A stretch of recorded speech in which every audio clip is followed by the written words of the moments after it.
नमस्कार। सूर्य नगरी unique classes के यूट्यूब चैनल पर मैं उर्मिला राठी आपका हार्दिक स्वागत और अभिनंदन करती हूँ। बात करें जुडिशरी के एग्जाम की तो अब हमारे सामने एमपी का जुडिशरी एग्जाम और एमपी की प्री एग्जाम की डेट आपकी अनाउंस हो चुकी है। आज मैं एक ऐसा सब्जेक्ट लेकर आई हूँ आपके सामने जो pre plus main plus interview में काम आता है। ये जो एक्ट है ये एमपी का लोकल एक्ट है, तो एमपी वालों को तो आता ही है, बट कई बाहर के बच्चे भी जो इसको दे रहे हैं एग्जाम को, तो उनको लगता है कि ठीक है बाकी को कवर कर लेता हूँ, ये थोड़ा सा टफ है मैं छोड़ देता हूँ। वे टफ कोई चीज नहीं है। यदि आप ट्राई करके देखो कि जिस चीज को आप लिख लिख के पढ़ना शुरू कर दोगे वो चीज आपके लिए इजी हो जाएगी और वो भी आपको आने लग जाएगी। पहले एमपी के अंदर इसमें से 12 क्वेश्चन आते थे, 12 to 13 का टारगेट रहता था। अभी इसमें 5 क्वेश्चन आते हैं, तो आपको लगता है ठीक है मैं कर लूंगा छोड़ दूंगा। कर लो ना, अपन को जज बनना है। 5 भी क्यों छोड़े, पढ़ना है तो फिर पूरा पढ़ना है। अभी भी आपके पास पूरा 1 महीना है, आप अच्छे से इसको पढ़ सकते हो। अपना टारगेट कर लो, मैं रोज सुबह बैठ के 19 चैप्टर में से रोज के 2 चैप्टर करूंगा।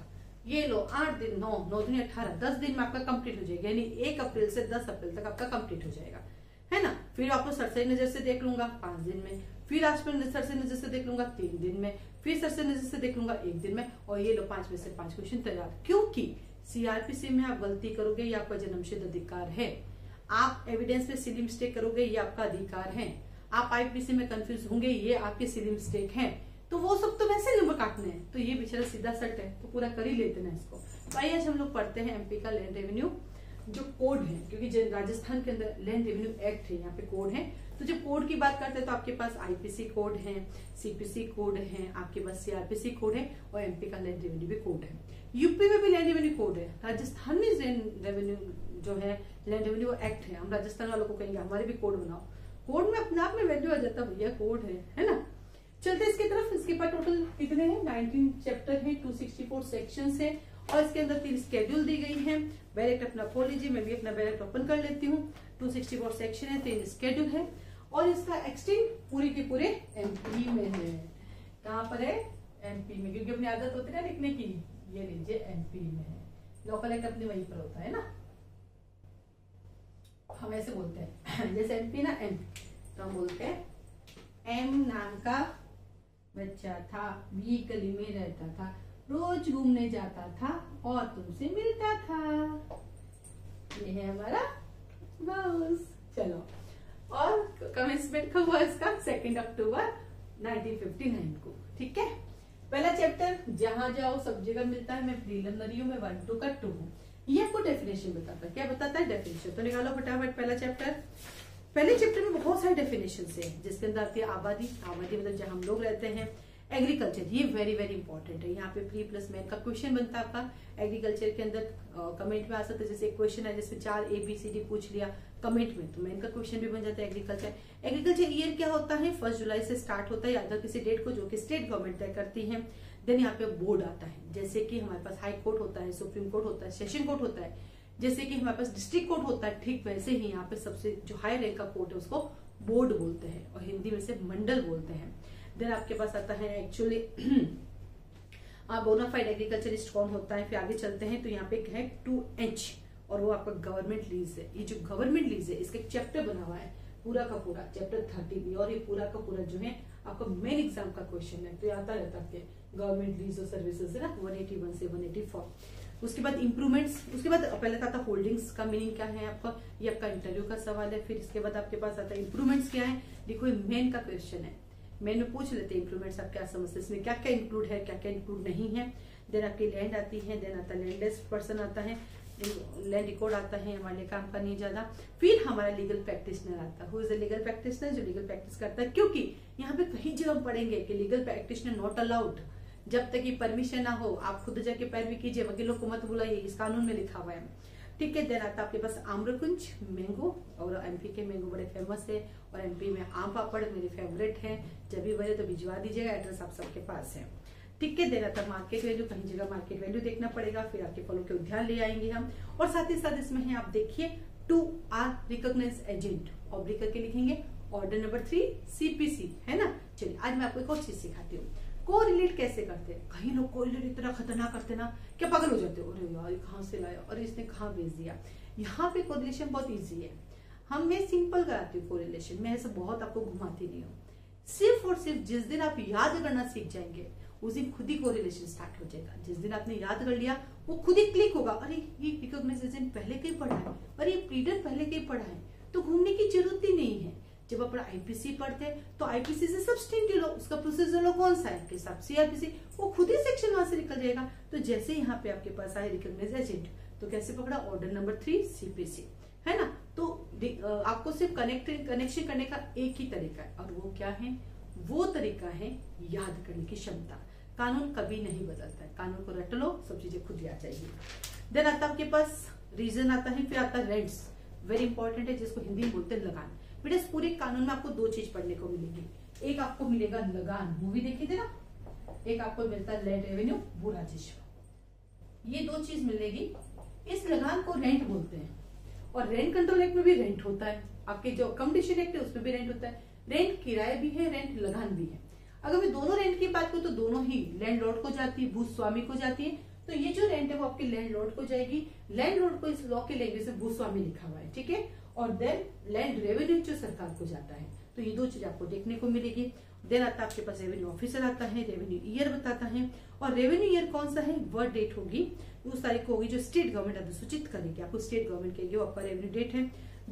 देन आता सर्विस लैंड, ये देखिए इस चैप्टर में government lease and service land 181 से 184, ऐसे आपको कोरिलेट करना। डेफिनेशन क्लोज का चैप्टर कौन सा उसके साथ लाके लिख दो, तो बार बार लिखने से वो सेक्शन आपको टिप्स पे आना स्टार्ट हो जाता है, ठीक है।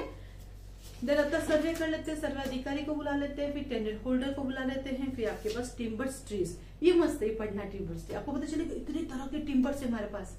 अपन तो सागवान सुनते हैं या बबूल सुनते हैं, उसके अलावा और भी कुछ होता है जो यहाँ पे दिया हुआ, इसलिए इसको पढ़ना जरूर है ना। फिर आता है कल्टीवेट पर्सनली, यहाँ पे 2 तरह की चीजें होती है, एक अपन खुद कल्टीवेशन करते हैं और एक हम अपनी प्रॉपर्टी किसी और को कल्टीवेशन के लिए दे देते हैं। जब हम खुद करते हैं तो उसका रेवेन्यू उस हिसाब से डिसाइड होता है, जब हम किसी और को दे देते हैं तो उस पर लगान और रेवेन्यू दोनों डिसाइड हो जाता है, ठीक है। तो इसको लिखो, वेरी वेरी इंपॉर्टेंट प्री का क्वेश्चन है, ठीक है। फिर आता है अनऑक्यूपाइड लैंड आता है, फिर आपके पास अर्बन एरिया आता है, और देन गांव, बड़ा प्यारा लगे आ गए हमारा गांव यानी विलेज आता है। तो सेक्शन जो 1 है उसके सब सेक्शन 1 में साइड डेफिनेशन दी गई है।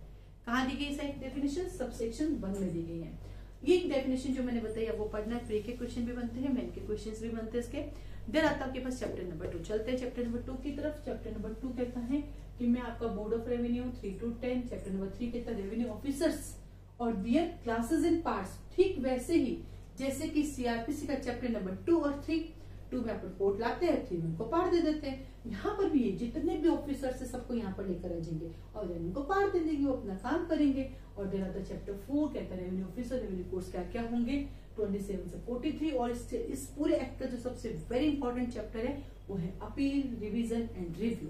जब भी अपील, रिवीजन, रिव्यू आता है, मैंने अभी भी आपको कहा था कोरिलेट करने का एक ही तरीका है, जब कोई चीज आपको याद हो जाती है कोरिलेशन खुद ही हो जाता है। तो आपको चीज याद हो गई तो अपील, रिवीजन, रिव्यू सीआरपीसी में कहा दिया हुआ है, चैप्टर 7, चैप्टर 8, कहाँ पे, सीपीसी में, ठीक है।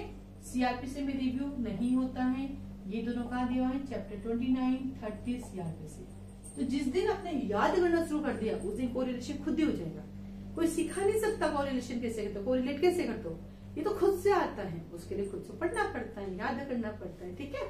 चैप्टर 6 कहता है मैं लैंड और लैंड रेवेन्यू बताऊंगा, 57 से 67 कहता है लैंड सर्वे कर ले, 61 से 77। चैप्टर 8 कहता है मेरे को मत पढ़ो, मजा आएगा, एक चैप्टर कब पढ़ना पड़ा आपको। देन आता आपके पास चैप्टर 9 लैंड रिकॉर्ड्स आ गया 104 से 123।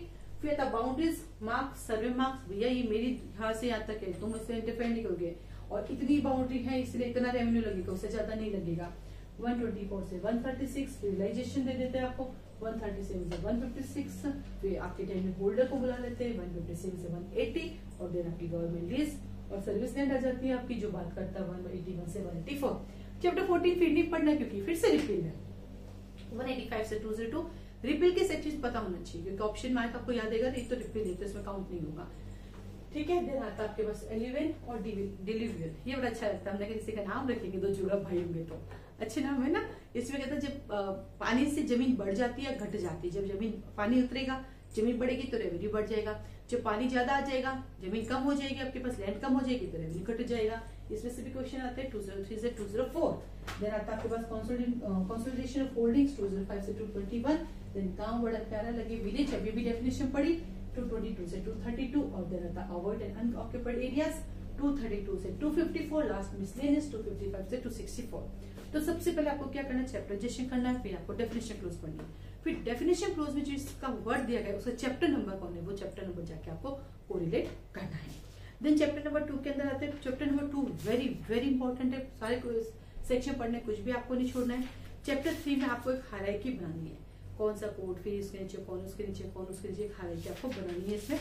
और देन आता है आपके पास चैप्टर नंबर 4 कहते हैं इनका प्रोसीजर क्या होगा, ये इंक्वायरी करेंगे, कब करेंगे, कैसे करेंगे, ये ट्रांसफर कर सकते हैं कि मैटर खुद ही सुनेंगे या बोर्ड को दे देंगे या कलेक्टर को दे देंगे। अब देखो यहाँ पे आपको बोर्ड भी मिलेगा, कलेक्टर भी मिलेगा, आपको सब डिविजनल ऑफिसर मिलेगा, आपको तहसीलदार मिलेगा, जैसा आपका एरिया वो उस एरिया के अकॉर्डिंग मिलेगा। और उसके बाद आपके डिवीजन रिव्यू। तो मैं आपको क्या करूंगी, कोशिश करूंगी कि नेक्स्ट लेक्चर में आपको चैप्टर 1 से लगा के चैप्टर 5 तक वो सारे क्वेश्चंस करा दूंगी जो प्री में आते हैं, और वो सारे क्वेश्चन बता दूंगी जो मेन में आते हैं। तो एटलीस्ट प्री में आपके पास उतना चैप्टर 1 से 5 तक तो तैयार रहेगा।